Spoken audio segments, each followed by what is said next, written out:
Hello, everybody. Welcome to episode of Music and Beyond.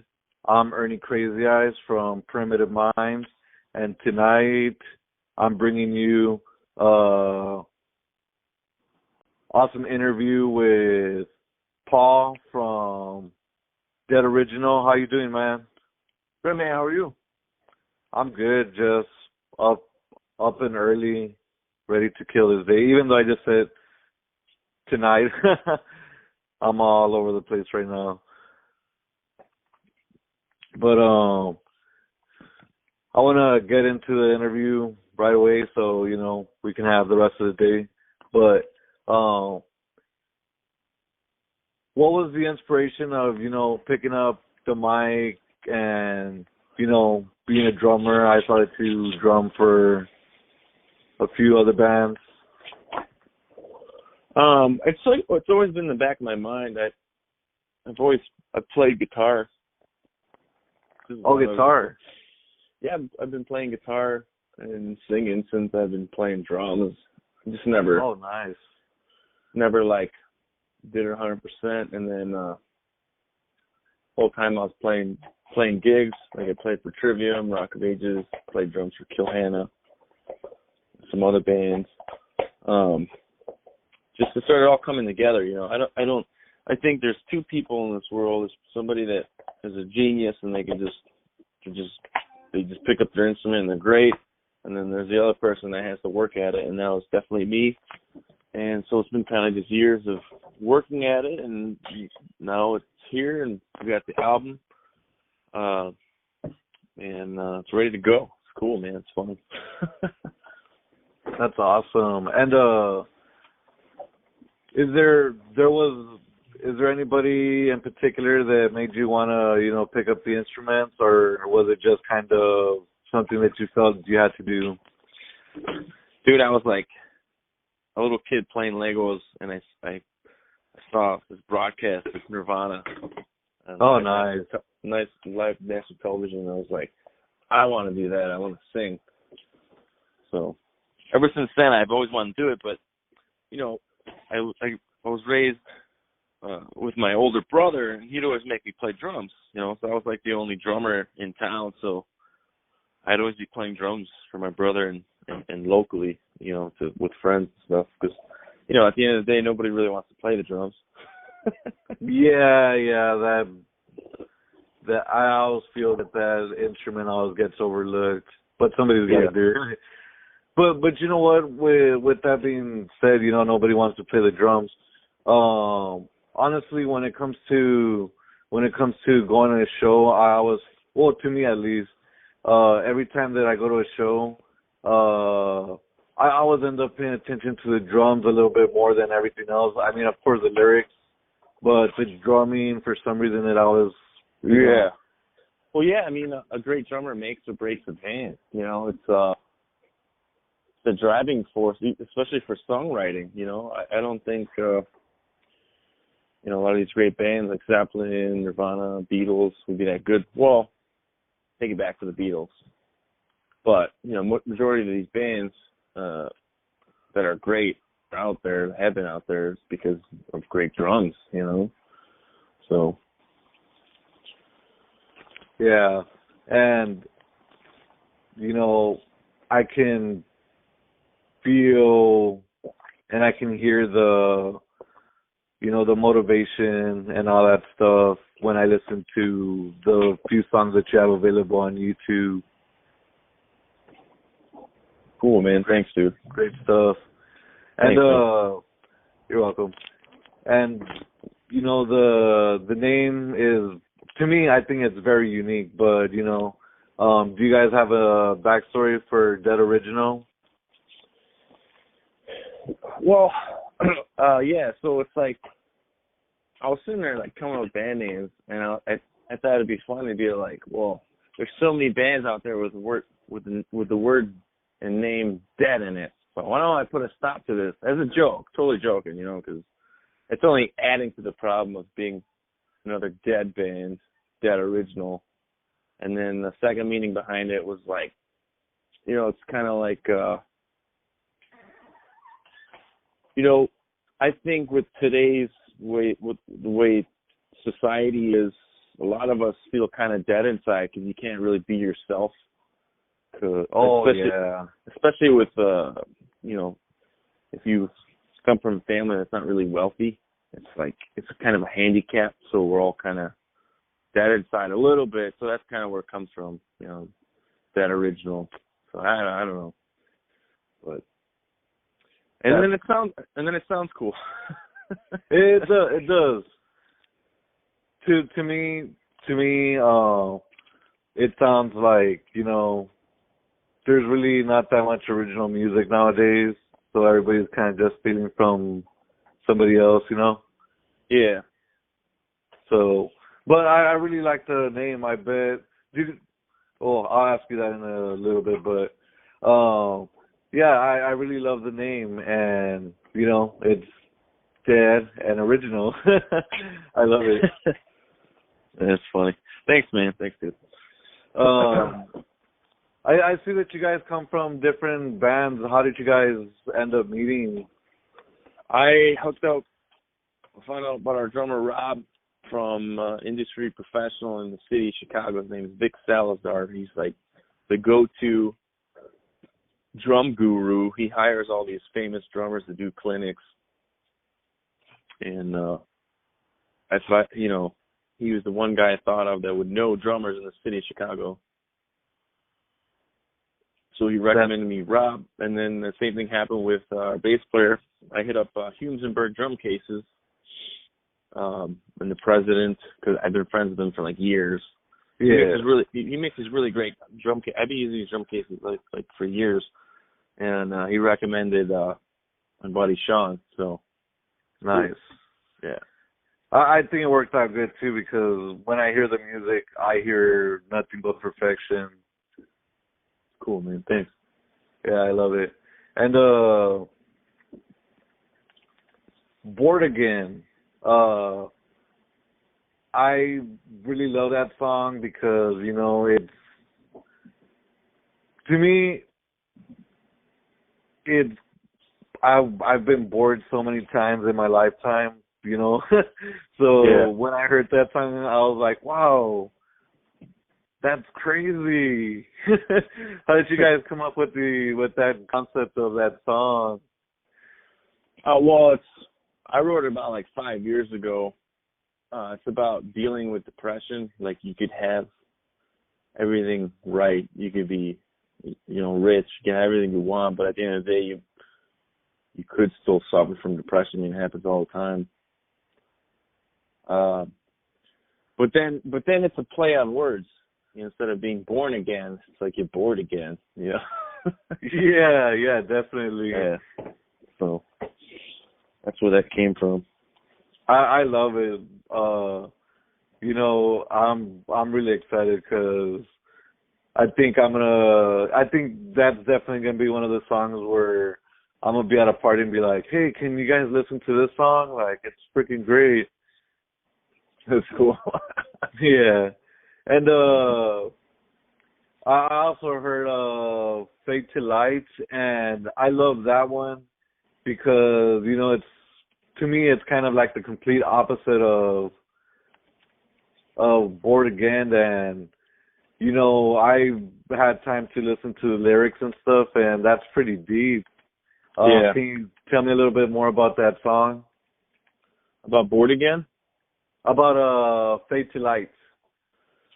Yeah, Fade to Light is sorry, man, I got distracted because I got two black cats and it's fine. Do you want me to repeat the question?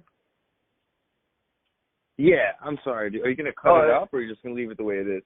I'll leave it the way it is, raw and emotional. Yeah, dude, I know. Yeah, Fade to Light. I know what you're at because we did this last week. Fade to Light. Yeah, I know we fucked up. Yeah, that's cool. Oh, it was my fault. Sorry. Yeah, it's all good, dude. Fade to Light is it's got this big 7/8 groove that I came up with, and I always like drum-driven songs. I felt like that's why the song starts with the drums like do do da do da do do da da da do da, and I was like, man, that's really cool. That kind of set the tone for the whole tune. But like lyrically, it's role playing the mind of a kamikaze pilot, and it's not saying anything bad about them or anything good. It's just, we're all human. Like, what would it take to be a suicide pilot? Like, that's insane, dude. So that's the lyrics are, and I studied a little bit. I didn't study. I just, did a little research on Japanese culture, how they embrace cherry blossoms, and at the time that the kamikaze did, during Pearl Harbor, they were calling themselves cherry blossoms that fall from the sky. And that's why the lyrics in the second verse, that's why they're in there. So yeah, the whole song lyrically is pretend that you're a kamikaze pilot, and that's what you're thinking. That's what it is. So it's kind of a fun. I've never done that before. It's always just been lyrics that I just write myself from my own personal stuff. But I was actually thinking, like, what is this? What this person was thinking? Yeah. Cool. And when I was listening to the song, I kind of put myself in that song and started, close my eyes for a little while that song was playing, and I kind of, went into that mindset, which was pretty freaking crazy. Yeah. And yeah, that was a beautiful thing. I think Fade to Lie kind of spoke a little bit more to me than Bored Again, because Bored Again was kind of something that I lived through. That's fine. Yeah, but I love them both, and with 2020 coming in, is there an album release, or do you guys have an album available? We do. We have an album. We have a physical album available now. People can go to our website, deadoriginal.com. They're all autographed and signed by the whole band. And then it's going to be released sometime in 2020 on streaming sites. Ooh, nice. I'm excited. I might go in there like around Christmas and just go crazy and buy an album. Because, from listening to Bored Again and Fade to Lie, it's, I want to know what the rest sounds like and what the story is, and Cool. I think you're gonna like it, man. It's all just about what most rock bands write about, but it's like I think you'll like if you like these first two, man, then you're gonna like the whole thing, man. I'm excited to listen to it, and that brings me to the next question. Does that album have the same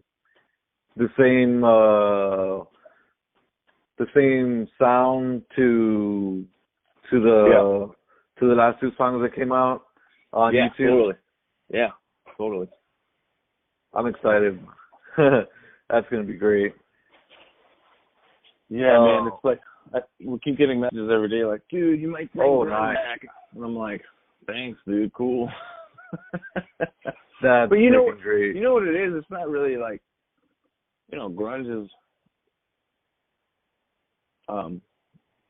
just the idea of a band putting their emotion into a song. You know what I mean? I think that's what, just grunge is just a word, but it's the idea of that's what was done, during the Seattle area. So in time, it's like, nowadays, I think nowadays you're hearing like a lot of the same drum sounds. Produced. There's a lot of auto-tune. Bands are playing backing tracks. And I think, and this is my opinion, and I'm going to say it because I don't care, but it's like, I think a lot of people are forgetting, like, what's the point of being in a band, and what's the point of making music? It's supposed to be an emotional connection, It's like, that's why I like Nirvana. That's why I like The Doors. That's why I like Tool. It's kind of spiritual, it's like a lot of the stuff that's coming out these days with all these synth pads and all this electronic crap. It's like, whatever, dude. Yeah, me and my friend have been with this ongoing battle, and he tells me, hey, man, just listen to the drums. That's how you'll know that if they're a real band or not, and I'm just like, dude, whatever. Like, they have a freaking drummer. I know it's a real drummer and real drums in the music, and then I actually started paying more attention and listening to other bands, and, you know, he was right. Yeah, dude, totally. That's awesome. Yeah, I was, you know, I never really spoke about it again, but every time that I see him, I'm, you know, what do you need me to listen to now? And I know you were talking about Nirvana a little while ago. You mentioned Nirvana. I actually saw a Nirvana band this past weekend, and that dude sounds almost exactly like Kurt Cobain. It was amazing. Who did? This band called Orphanage Road from South Texas. Yeah. They did a cover to, well, they're kind of like a cover band to Nirvana, but they also do their own original music. But they really played a really good Nirvana, and that dude could frickin' sing. That's awesome, man. Yeah, I had a Nirvana experience, and it was beautiful. So, you know, but yeah, I was excited. That was in Texas? Yeah, that was here in the tip of Texas. Nice, man. Cool. Yeah, definitely. And I see that you guys are gonna start a tour with a small little tour with Candlebox. How do you guys feel going into that? Oh, we're just really pumped. It's gonna be awesome. I'm just so glad that those guys are out again, and, you know, getting you guys sound freaking great. I love it. Thanks, dude. Yeah, we're just really stoked, man, because you know, we all love Candlebox, and this is a great opportunity for our band to get in front of a bigger crowd. You know. Yeah. Because we're new, man. It's our first album's coming out next year, and what better way to get out there, you know. Definitely. And, you know, I'm sure Candlebox has a huge following, so you know, all these shows are like almost sold out. So ooh, it's nice. Crazy. All I gotta say is that I hope you guys make it to Texas one day. Yeah, man, we definitely will. Even my Nirvana tribute, and I was thinking about, you know, because some big bands, they want smaller bands to buy onto a tour, like 10 to 20 to 30 grand. It's like, if, you know, if I don't have the money for that, I might end up just getting Dead Original to open up for my Nirvana tribute on some shows. Not every show, you know. Yeah. Only the big ones. Like, we're gonna do the Cotillion. It's like a 3,000 seater, and then we're doing the Diamond Ballroom January 11th in Tulsa, Oklahoma. It's like a 2,000 seater, so it's gonna be like really big shows. It's like, so why not get my original band there? You know. That would be amazing. Yeah, and it'd be fun to do. And I've always had my Nirvana tribute between all my gigs I've done, because it's fun, dude, and it's really to celebrate, you know, Nirvana stuff.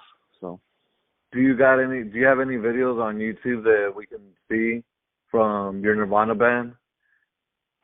Yeah, you just go to our Facebook page. Just spell the Nirvana tribute. Oh, okay. I'll definitely have to check that out.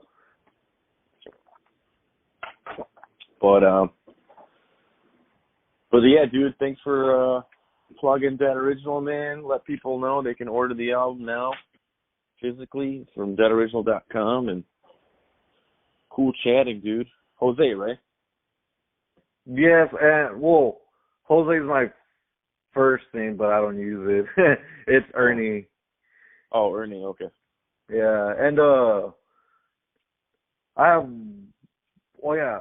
do you guys have any merch available right now for Dead Original? Yeah, dude, just on our website, deadoriginal.com, and just click the merch button. We've got these hilarious shirts that say "Make America Grunge Again." Oh, Dude, I'm all about that. I mean, I wear shirts that have stuff like "Who shit in my pants?" Exactly. So. But I really, really want to. Okay, I'm gonna have to get a T-shirt and a CD. You convinced me. Yeah, and dude, spread the word, man. Yeah, man, I'm excited. And this will be the last question for the day. But if you were stuck in an elevator with any musician, dead or alive, who would it be, and what would you talk about? I would have to hang out with Jim Morrison, and I would just want to get his vibe to see if he was a human being or not. Cause aliens, bro. yeah, is he an alien? Right. I love the Doors, man. It's really cool shit. So it would just be cool to be in an elevator with him. You know? Yeah, definitely. That would be an awesome experience. Yeah, that'd be awesome. He'd probably be with like 3 chicks, you know, just chilling. Probably. Like, hey, what's up, Jim? What were you thinking about when you wrote Riders on the Storm, man? Or what were you on when you wrote Riders on the Storm? Yeah. Yeah, dude, it's funny. That's great, man. But I want to thank you so much for redoing this interview with me, because, yeah. It's all good, dude. Shit happens. Yeah, it's new technology, I guess. But, again, thank you so much. And everybody, Dead Original, check them out. YouTube, Facebook. I'm sure you guys are on Twitter and Instagram. Yep. Yeah, man. It's at Dead Original _. Thank you so much. And remember, everybody, that without music, life would be a mistake.